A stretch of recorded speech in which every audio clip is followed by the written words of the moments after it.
Kejadian nahas menimpa 24 orang yang sedang melakukan ritual di Pantai Payangan, Kecamatan Ambulu, Kabupaten Jember, Jawa Timur. Mereka dari anggota dari Padepokan Jamaah Tunggal Jati Nusantara, tergulung ombak saat ritual di laut. Akibat kejadian ini, 11 orang tewas tenggelam dan sisanya selamat. Seorang yang turut menjadi korban adalah anggota polisi berpangkat Brigadir Polisi 2 Polri, Bribda Febrian Dwi. Bribda Febrian Dwi ditemukan tewas oleh tim gabungan. Almarhum ikut ritual yang diselenggarakan kelompok Tunggal Jati Nusantara, Jember.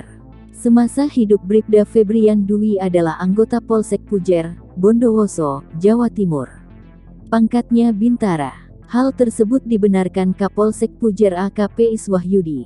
"Betul dia bawahan saya," kata Iswahyudi saat dikonfirmasi reporter Surya. Bribda Febrian Dwi meninggal dunia meninggalkan keluarga dan istri tercinta. Diketahui dirinya dan sang istri baru setahun menikah. Dikutip dari surya.co.id, Bribda Febrian Dwi sempat pamit kepada sang istri sebelum ke Pantai Payangan mengikuti ritual. Namun sang istri tak menduga itu adalah pertemuan terakhir.